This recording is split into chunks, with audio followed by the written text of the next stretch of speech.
Hello everyone, welcome to go for agriculture.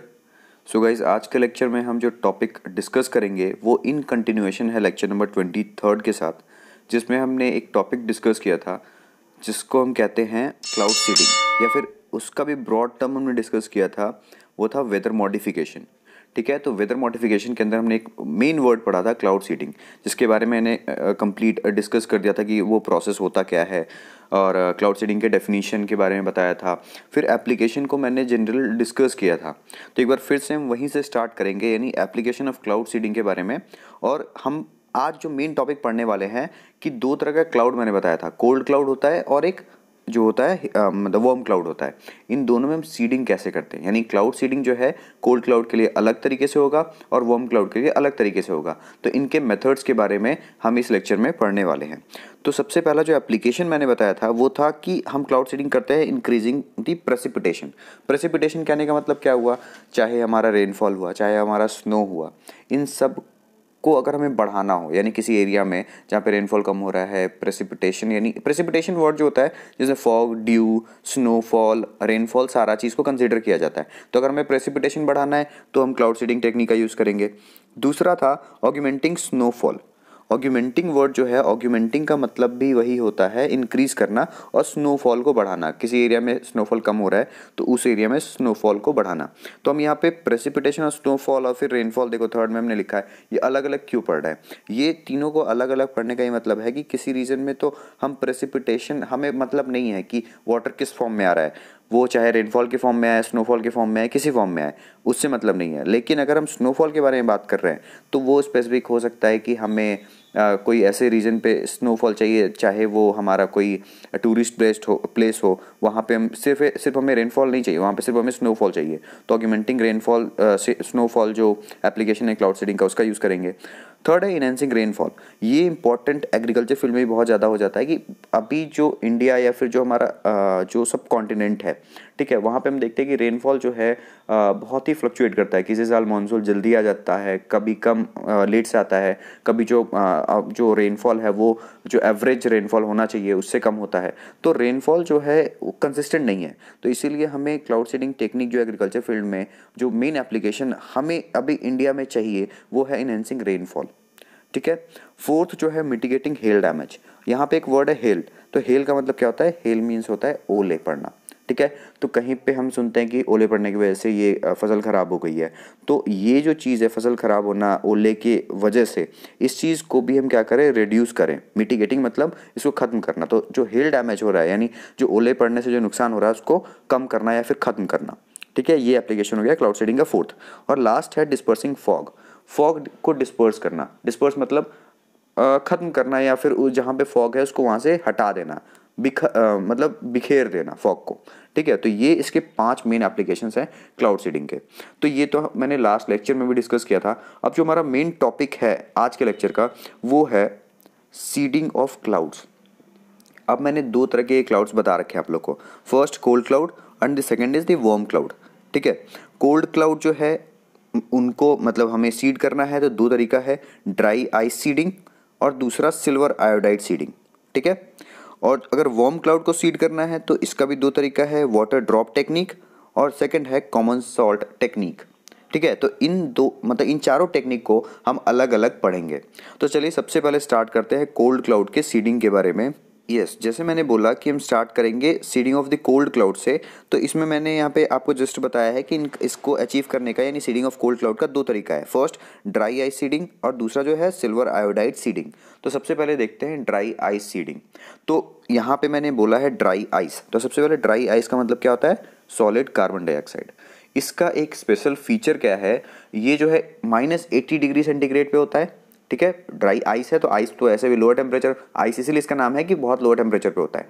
तो अब कोई किसी भी चीज़ को लोअर टेम्परेचर जैसे हाई टेम्परेचर की तरफ ले जाओगे तो वो पहले लिक्विड फॉर्म में आएगा, यानी गैस से लिक्विड फॉर्म में आएगा, लिक्विड से क्या होगा वो सॉलिड फॉर्म में जाएगा, सॉरी गैस फॉर्म में जाएगा। सॉरी, टेम्परेचर अगर हम इंक्रीज करेंगे जैसे -80 डिग्री है, ठीक है, तो वहाँ पे सॉलिड फॉर्म से पहले लिक्विड में आएगा, लिक्विड से गैस में जाएगा, ये तरीका होना चाहिए। लेकिन जो ड्राई आइस है यानी सॉलिड जो कार्बन डाइऑक्साइड है उसका एक स्पेशल फीचर है कि -80 डिग्री सेंटीग्रेड से डायरेक्टली इवेपोरेट कर जाता है, यानी वो लिक्विड फेज में जाता ही नहीं है, मतलब वो मेल्ट नहीं करता है। ठीक है, तो जो ड्राई आइस है वो हैवी है, बहुत रैपिडली फॉल करता है टॉप ऑफ द क्लाउड से।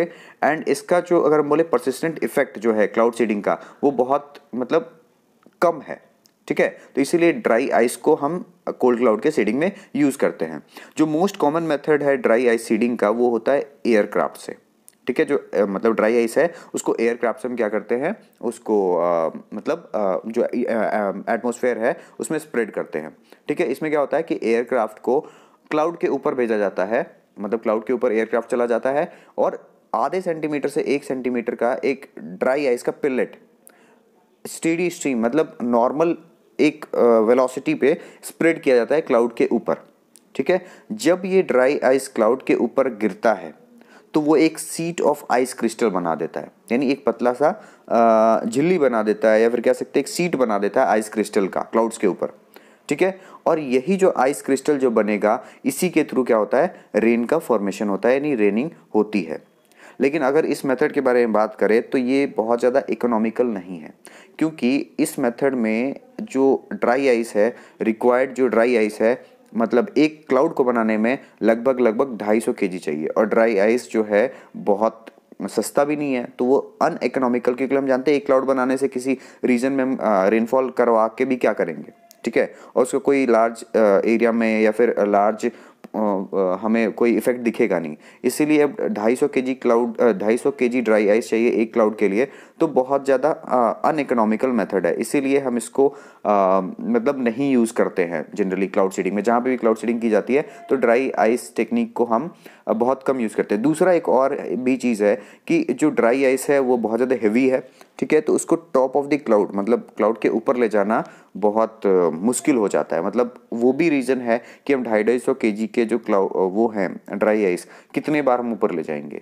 ठीक है, लार्ज एरिया में अगर हमें बारिश करानी है, यानी सीडिंग करनी है, तो ये बहुत अनइकोनॉमिकल हो जाता है। तो आई होप ये जो मेथड है ड्राई आइस सीडिंग का, ये समझ में आ गया, सॉरी कोल्ड क्लाउड के सीडिंग का ये समझ में आ गया होगा।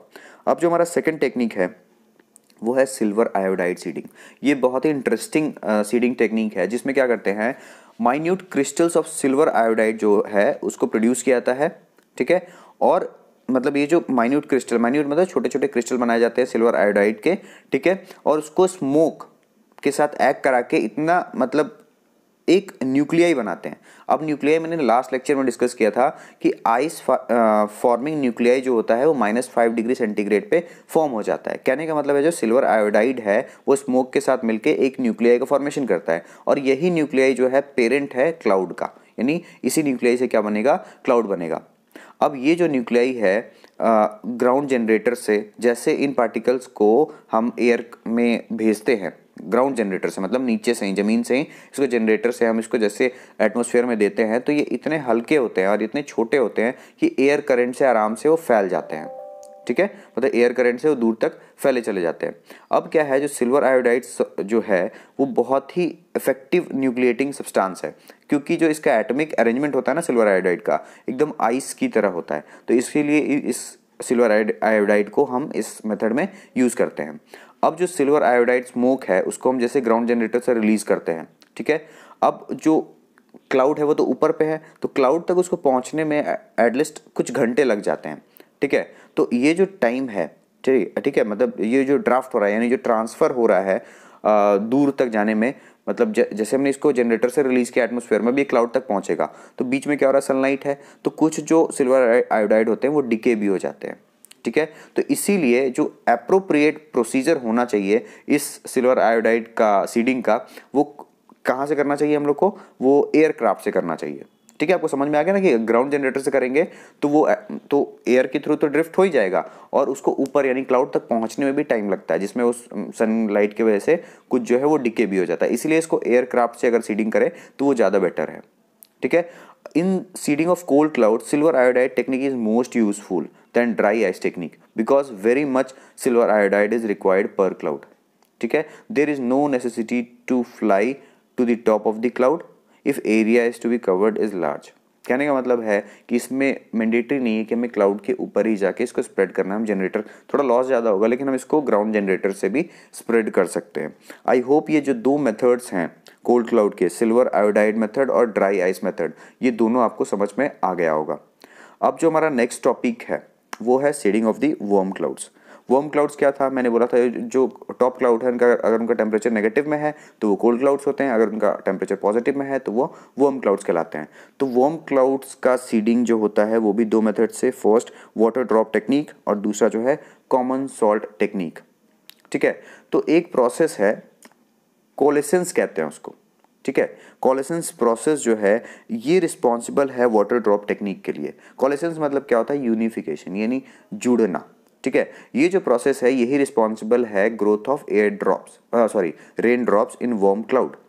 इसमें क्या है, the basic assumption is that the presence of comparatively large water droplet is necessary to initiate the unification process. So the water droplets और द लार्ज हाइग्रोस्कोपिक न्यूक्लियाई, ठीक है, हाइग्रोस्कोप मैंने बताया था लास्ट वाली लेक्चर में कि वार्म क्लाउड्स बनाने के लिए हमें हाइग्रोस्कोपिक नेचर का न्यूक्लियाई चाहिए। ठीक है, सो वाटर ड्रॉपलेट्स और the large hygroscopic nuclei are introduced into the cloud, यानी हमको वाटर के ड्रॉपलेट्स को क्लाउड में इंट्रोड्यूस करना होता है। ठीक है, अब जो वाटर ड्रॉप्स हैं of 25 millimetre are spread from aircraft at the rate of 30 gallons per seeding on the warm clouds. कहने का मतलब है, ये थोड़ा सा याद रखना कि वार्म क्लाउड के सीडिंग के लिए 25 mm के जो वाटर ड्रॉपलेट्स है उनको स्प्रे किया जाता है एयरक्राफ्ट की मदद से at the rate of 30 gallons per seeding of the warm clouds. I hope ये जो स्मॉल मेथड है ये आपको समझ में आ गया होगा।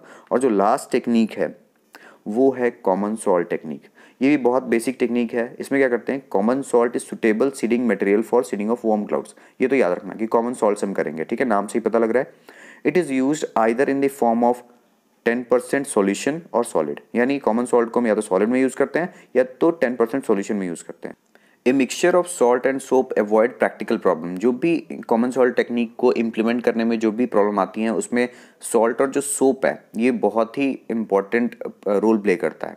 ठीक है, ये किस तरीके से, हम इतना डीप में नहीं जाना है, बेसिकली हम सिर्फ मेथड्स को पढ़ रहे हैं। ठीक है, the spraying is done by power sprayers. ठीक है, पावर स्प्रेयर्स के यूज से करेंगे, एयर कंप्रेसर्स और even from the ground generators. कहने का मतलब है कि इसको ग्राउंड से भी इस मेथड को अप्लाई किया जा सकता है। The balloons brush technique is also beneficial. इसमें क्या होता है, बलून्स में हम ये जो गैसेज हैं यानी ये जो हमारे न्यूक्लियाई है इनको रिलीज कर देते हैं, जो कि ऊपर जाके लाइट तो होते हैं और वो वहाँ पे क्लाउड फॉर्मेशन करते हैं। In this case the gun powder and the sodium chloride are arrange to explode near cloud base dispersing salt particle. इसमें होता है क्या है, जो बलून ब्रश टेक्निक है इसमें हम क्या करते हैं, गन पाउडर और सोडियम क्लोराइड को उस तरीके से अरेंज करते हैं कि वो क्लाउड के पास जाके क्या हो जाए, एक्सप्लोड कर जाए और जो सॉल्ट का पार्टिकल है उसको डिस्पर्स कर दे क्लाउड्स में। ठीक है, तो ये जो है बेसिक मेथड है क्लाउड सीडिंग का, warm cloud and cold cloud का। आई होप आज का लेक्चर आपको अच्छे तरीके से समझ में आ गया होगा।